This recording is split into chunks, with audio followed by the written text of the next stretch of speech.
भागवत पुराण षष्ठम स्कंद चौथा अध्याय। दक्ष के द्वारा भगवान की स्तुति और भगवान का प्रादुर्भाव।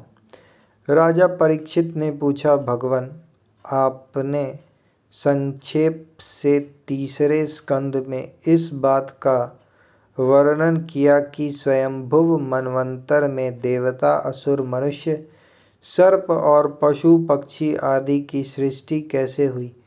अब मैं उसी का विस्तार जानना चाहता हूँ। प्रकृति आदि कारणों के भी परम कारण भगवान अपनी जिस शक्ति से जिस प्रकार उसके बाद की सृष्टि करते हैं, उसे जानने की भी मेरी इच्छा है। सूत जी कहते हैं, शौनकादिक ऋषियों, परम योगी व्यासनंदन श्री सुखदेव जी ने राजर्षि परीक्षित का यह सुंदर प्रश्न सुनकर उनका अभिनंदन किया और इस प्रकार कहा। श्री सुखदेव जी ने कहा, राजन, राजा प्राचीन बरही के 10 लड़के जिनका नाम प्रचेता था, जब समुद्र से बाहर निकले तब उन्होंने देखा कि हमारे पिता के निवृत्ति परायण हो जाने से सारी पृथ्वी पैरों से घिर गई है। उन्हें वृक्षों पर बड़ा क्रोध आया।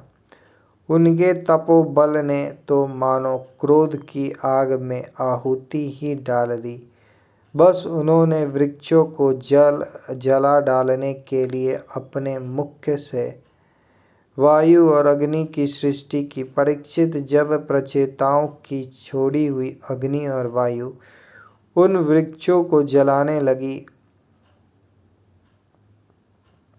तब वृक्षों के राजाधिराज चंद्रमा ने उनका क्रोध शांत करते हुए इस प्रकार कहा, महाभाग्यवान प्रचेताओं, ये वृक्ष बड़े दीन हैं। आप लोग इनसे द्रोह मत कीजिए, क्योंकि आप तो प्रजा की अभिवृद्धि करना चाहते हैं और सभी जानते हैं कि आप प्रजापति हैं। महात्मा प्रचेताओं, प्रजापतियों के अधिपति अविनाशी भगवान श्री हरि ने संपूर्ण वनस्पतियों और औषधियों को प्रजा के हितार्थ, उनके खान पान के लिए बनाया है। संसार में पंखों से उड़ने वाले चर प्राणियों के भोजन, फल पुष्पादि अचर पदार्थ हैं। पैर से चलने वालों के घास तृणादि बिना पैर वाले पदार्थ भोजन हैं। हाथ वालों के वृक्ष लता आदि बिना हाथ वाले और 2 पैर वाले मनुष्य आदि के लिए धान, गेहूँ आदि अन्य भोजन है। 4 पैरों वाले बैल, ऊँट आदि खेती प्रभृति के द्वारा अन्न की उत्पत्ति में सहायक हैं। निष्पाप प्रचेताओं, आपके पिता और देवाधिदेव भगवान ने आप लोगों को यह आदेश दिया है कि प्रजा की सृष्टि करो। ऐसी स्थिति में आप वृक्षों को जला डालें, यह कैसे उचित हो सकता है। आप लोग अपना क्रोध शांत करें और अपने पिता, पितामह, प्रतिपितामह आदि के द्वारा सेवित सत्पुरुषों के मार्ग का अनुसरण करें। जैसे माँ बाप बालकों की पलक के नेत्रों की, पति पत्नी की, गृहस्थ भिक्षुकों की और ज्ञानी अज्ञानियों की रक्षा करते हैं और उनका हित चाहते हैं, वैसे ही प्रजा की रक्षा और हित का उत्तरदायी राजा होता है। प्रचेताओं, समस्त प्राणियों के हृदय में सर्वशक्तिमान भगवान आत्मा के रूप में विराजमान है। इसलिए आप लोग सभी को भगवान का निवास स्थान समझें। यदि आप ऐसा करेंगे तो भगवान को प्रसन्न कर लेंगे। जो पुरुष हृदय के उबलते हुए भयंकर क्रोध को आत्म विचार के द्वारा शरीर में ही शांत कर लेता है, बाहर नहीं निकलने देता, वह कालक्रम से तीनों गुणों पर विजय प्राप्त कर लेता है। प्रचेताओं, इन दीनहीन वृक्षों को और न जलाइए। जो कुछ बच रहे हैं उनकी रक्षा कीजिए, इससे आपका भी कल्याण होगा। इस श्रेष्ठ कन्या का पालन इन वृक्षों ने ही किया है, इसे आप लोग पत्नी के रूप में स्वीकार कीजिए। परीक्षित, वनस्पतियों के राजा चंद्रमा ने प्रचेताओं को इस प्रकार समझा बुझाकर उन्हें प्रमलोचा अप्सरा की सुंदरी कन्या दे दी और वे वहां से चले गए। प्रचेताओं ने धर्मानुसार उसका पानी ग्रहण किया। उन्हें प्रचेताओं के द्वारा उस कन्या के गर्भ से प्राचेतस दक्ष की उत्पत्ति हुई। फिर दक्ष की प्रजा सृष्टि से तीनों लोक भर गए। इनका अपनी पुत्रियों पर बड़ा प्रेम था। इन्होंने जिस प्रकार अपने संकल्प और वीर्य से विविध प्राणियों की सृष्टि की, वह मैं सुनाता हूँ, तुम सावधान होकर सुनो। परीक्षित, पहले प्रजापति दक्ष ने जल, थल और आकाश में रहने वाले देवता, असुर एवं मनुष्य आदि प्रजा की सृष्टि अपने संकल्प से ही की। जब उन्होंने देखा कि वह सृष्टि बढ़ नहीं रही है, तब उन्होंने विंध्याचल के निकटवर्ती पर्वतों पर जाकर बड़ी घोर तपस्या की। वहाँ एक अत्यंत श्रेष्ठ तीर्थ है, उसका नाम है अघमर्षण। वह सारे पापों को धो बहाता है। प्रजापति दक्ष उस तीर्थ में त्रिकाल स्नान करते हैं और तपस्या के द्वारा भगवान की आराधना करते। प्रजापति दक्ष ने इंद्रियातीत भगवान की हंस गुहा नामक स्रोत से स्तुति की थी। उसी से भगवान उन पर प्रसन्न हुए थे। मैं तुम्हें वह स्तुति सुनाता हूँ। दक्ष प्रजापति ने इस प्रकार स्तुति की, भगवान, आपकी अनुमति, आपकी अनुभूति, आपकी चित्त शक्ति अमोघ है। आप जीव और प्रकृति से परे, उनके नियंता और उन्हें सत्ता स्फूर्ति देने वाले हैं। जिन जीवों ने त्रिगुणमयी सृष्टि को ही वास्तविक सत्य समझ रखा है, वे आपके स्वरूप का साक्षात्कार नहीं कर सके हैं, क्योंकि आप तक किसी भी प्रमाण की पहुँच नहीं है। आपकी कोई अवधि, कोई सीमा नहीं है। आप स्वयं प्रकाश और परात्पर हैं।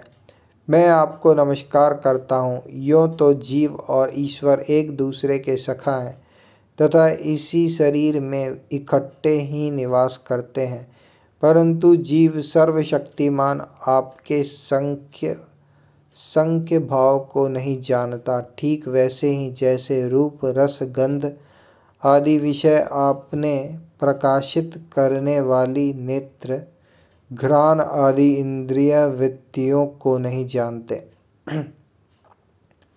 क्योंकि आप जीव और जगत के दृष्टा हैं, दृश्य नहीं। महेश्वर, मैं आपके श्री चरणों में नमस्कार करता हूँ। देह, प्राण, इंद्रिय, अंतःकरण की वृत्तियाँ, पंच महाभूत और उनकी तन्मात्राएं, ये सब जड़ होने के कारण अपने को और अपने से अतिरिक्त को भी नहीं जानते, परंतु जीव इन सबको और इनके कारण सत्व, रज और तम, इन तीन गुणों को भी जानता है, परंतु वह भी दृश्य अथवा अज्ञेय रूप से आपको नहीं जान सकता, क्योंकि आप ही सबके ज्ञाता और अनंत हैं। इसलिए प्रभु, मैं तो केवल आपकी स्तुति करता हूँ।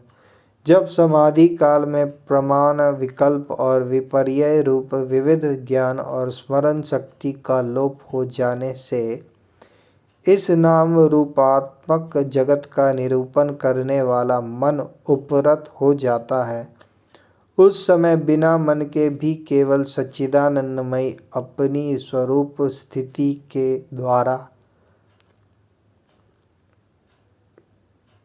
आप प्रकाशित होते रहते हैं। प्रभु आप शुद्ध हैं और शुद्ध हृदय मंदिर ही आपका निवास स्थान है।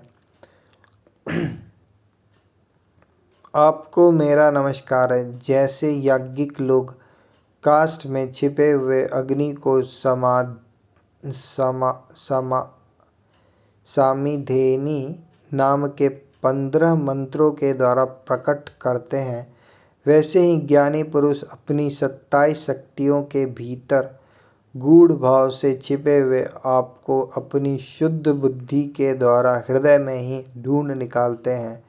जगत में जितनी भिन्नताएं देख पड़ती हैं वे सब माया की ही हैं। माया का निषेध कर देने पर केवल परम सुख के साक्षात्कार स्वरूप आप ही अवशेष रहते हैं। परंतु जब विचार करने लगते हैं तब आपके स्वरूप में माया की उपलब्धि निर्वचन नहीं हो सकता, अर्थात माया भी आप ही हैं। अतः सारे नाम और सारे रूप आपके ही हैं। प्रभु आप मुझ पर प्रसन्न होइए, मुझे आत्मा प्रसाद से पूर्ण कर दीजिए। प्रभु जो कुछ वाणी से कहा जाता है अथवा जो कुछ मन बुद्धि और इंद्रियों से ग्रहण किया जाता है वह आपका स्वरूप नहीं है, क्योंकि वह तो गुण रूप है और आप गुणों की उत्पत्ति और प्रलय के अधिष्ठान हैं। आप में केवल उनकी प्रतीति मात्र है। भगवान आप में ही यह सारा जगत स्थित है, आपसे ही निकला है और आपने और किसी के सहारे नहीं, अपने आप से ही इसका निर्माण किया है। यह आपका ही है और आपके लिए ही है। इसके रूप में बनने वाले भी आप ही हैं और बनाने वाले भी आप ही हैं। बनने बनाने की विधि भी आप ही हैं। आप ही सबसे काम लेने वाले भी हैं। जब कार्य और कारण का भेद नहीं था तब भी आप स्वयं सिद्ध स्वरूप से स्थित थे। इसी से आप सबके कारण भी हैं। सच्ची बात तो यह है कि आप जीव जगत के भेद और स्वगत भेद से सर्वथा रहित एक अद्वितीय हैं। आप स्वयं ब्रह्मा हैं। आप मुझ पर प्रसन्न हो। प्रभु आपकी ही शक्तियाँ वादी प्रतिवादियों के विवाद और संवाद एक मत का विषय होती है और उन्हें बार बार मोह में डाल दिया करती है। आप अनंत अप्राकृत कल्याण गुणों से युक्त एवं स्वयं अनंत हैं। मैं आपको नमस्कार करता हूँ। भगवान उपासक लोग कहते हैं कि हमारे प्रभु हस्त पदादि से युक्त साकार विग्रह हैं और सांख्यवादी कहते हैं कि भगवान हस्त पादादि विग्रह से रहित निराकार हैं। यद्यपि इस प्रकार वे एक ही वस्तु के दो परस्पर विरोधी धर्मों का वर्णन करते हैं, परंतु फिर भी उसमें विरोध नहीं है, क्योंकि दोनों एक ही परम वस्तु में स्थित है। बिना आधार के हाथ पैर आदि का होना संभव नहीं है और निषेध की भी कोई न कोई अवधि होनी ही चाहिए। आप वहीं आधार और निषेध की अवधि हैं, इसलिए आप साकार निराकार दोनों से ही अविरुद्ध सम पर ब्रह्म हैं। प्रभु आप अनंत हैं। आपका ना तो कोई प्राकृत नाम है और ना कोई प्राकृत रूप। फिर भी जो आपके चरण कमलों का भजन करते हैं उन पर अनुग्रह करने के लिए आप अनेक रूपों में प्रकट होकर अनेकों लीलाएं करते हैं तथा उन रूपों एवं लीलाओं के अनुसार अनेकों नाम धारण कर लेते हैं। परात्मन आप मुझ पर कृपा प्रसाद कीजिए। लोगों की उपासनाएं प्रायः साधारण कोटि की होती है। अतः आप सबके हृदय में रहकर उनकी भावना के अनुसार भिन्न भिन्न देवताओं के रूप में प्रतीत होते रहते हैं। ठीक वैसे ही जैसे हवा गंध का आश्रय लेकर सुगंधित प्रतीत होती है परंतु वास्तव में सुगंधित नहीं होती, ऐसे सबकी भावनाओं का अनुसरण करने वाले प्रभु मेरी अभिलाषा पूर्ण करें। श्री सुखदेव जी कहते हैं, परीक्षित, विंध्याचल के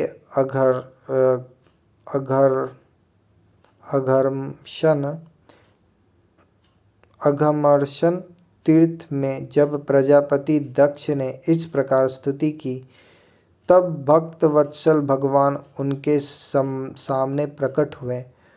उस समय भगवान गरुड़ के कंधों पर चरण रखे हुए थे। विशाल एवं हृष्ट पुष्ट 8 भुजाएं थी। उनमें चक्र, शंख, तलवार, ढाल, बाण, धनुष, पाश और गदा धारण किए हुए थे। वर्षाकालीन मेघ के समान श्यामल शरीर पर पीतांबर फहरा रहा था। मुखमंडल प्रफुल्लित था। नेत्रों से प्रसाद की वर्षा हो रही थी। घुटनों तक वनमाला लटक रही थी। वक्ष स्थल पर सुनहरी रेखा, श्रीवत्स चिन्ह और गले में कौस्तुभ मणि जगमगा रही थी। बहुमूल्य किरीट, कंगन, मकराकृत कुंडल, करधनी, अंगूठी, कड़े, नुपुर और बाजूबंद अपने अपने स्थान पर सुशोभित थे। त्रिभुवनपति भगवान ने त्रिलोक्य विमोचन रूप धारण कर रखा था। नारद, नंद, सुनंद आदि पार्षद उनके चारों ओर खड़े थे। इंद्र आदि देवेश्वर गण स्तुति कर रहे थे तथा सिद्ध, गंधर्व और चारण भगवान के गुणों का गान कर रहे थे। यह अत्यंत आश्चर्यमय और अलौकिक रूप देखकर दक्ष प्रजापति कुछ सहम गए। प्रजापति दक्ष ने आनंद से भरकर भगवान के चरणों में साष्टांग प्रणाम किया। जैसे झरनों के जल से नदियां भर जाती हैं, वैसे ही परमात्मानंद के उद्रेक से उनकी एक एक इंद्रिय भर गई और आनंद परवश हो जाने के कारण वे कुछ भी बोल ना सके। परीक्षित, प्रजापति दक्ष अत्यंत नम्रता से झुककर भगवान के सामने खड़े हो गए। भगवान सबके हृदय की बात जानते ही हैं। उन्होंने दक्ष प्रजापति की भक्ति और प्रजा वृद्धि की कामना देखकर उनसे यूँ कहा। श्री भगवान ने कहा, परम भाग्यवान दक्ष, अब तुम्हारी तपस्या सिद्ध हो गई, क्योंकि मुझ पर श्रद्धा करने से तुम्हारे हृदय में मेरे प्रति परम प्रेम भाव का उदय हो गया है। प्रजापते, तुमने इस विश्व की वृद्धि के लिए तपस्या की है, इसलिए मैं तुम पर प्रसन्न हूँ, क्योंकि यह मेरी ही इच्छा है कि जगत के समस्त प्राणी अभिवृद्ध और समृद्ध हों। ब्रह्मा शंकर, तुम्हारे जैसे प्रजापति, स्वयंभुव आदि, मनु तथा इंद्रादि देवेश्वर, ये सब मेरी विभूतियाँ हैं और सभी प्राणियों की अभिवृद्धि करने वाले हैं। ब्रह्मन तपस्या मेरा हृदय है, विद्या शरीर और कर्म आकृति है, यज्ञ अंग है, धर्म मन है और देवता प्राण है। जब यह सृष्टि नहीं थी तब केवल मैं ही था, और वह भी निष्क्रिय रूप में। बाहर भीतर कहीं भी और कुछ ना था, ना तो कोई दृष्टा था और ना दृश्य। मैं केवल ज्ञान स्वरूप अव्यक्त था। ऐसा समझ लो मानो सब और सुषुप्ति ही सुषुप्ति छा रही हो। प्रिय दक्ष, मैं अनंत गुणों का आधार एवं स्वयं अनंत हूँ। जब गुणमयी माया के क्षोभ से यह ब्रह्मांड शरीर प्रकट हुआ, तब इसमें अयोनिज आदि पुरुष ब्रह्मा उत्पन्न हुए। जब मैंने उनमें शक्ति और चेतना का संचार किया, तब देव शिरोमणि ब्रह्मा सृष्टि करने के लिए उद्यत हुए, परंतु उन्होंने अपने को सृष्टि कार्य में असमर्थ सा पाया। उस समय मैंने उन्हें आज्ञा दी कि तप करो, तब उन्होंने घोर तपस्या की और उस तपस्या के प्रभाव से पहले पहले तुम 9 प्रजापतियों की सृष्टि की। प्रिय दक्ष, देखो, यह प्रपंच प्रजापति की कन्या अश्विनी है। इसे तुम अपनी पत्नी के रूप में ग्रहण करो। अब तुम गृहस्थोचित स्त्री सहवास स्वरूप धर्म को स्वीकार करो। यह अश्विनी भी उसी धर्म को स्वीकार करेगी। तब तुम इसके द्वारा बहुत सी प्रजा उत्पन्न कर सकोगे। प्रजापते, अब तक तुम तो मानसी सृष्टि होती थी, परंतु अब तुम्हारे बाद सारी प्रजा मेरी माया से स्त्री पुरुष के संयोग से ही उत्पन्न होगी तथा मेरी सेवा में तत्पर रहेगी। श्री सुखदेव जी कहते हैं, विश्व के जीवन दाता भगवान श्री हरि यह कहकर दक्ष के सामने ही इस प्रकार अंतर्धान हो गए, जैसे स्वप्न में देखी हुई वस्तु स्वप्न टूटते ही लुप्त हो जाती है।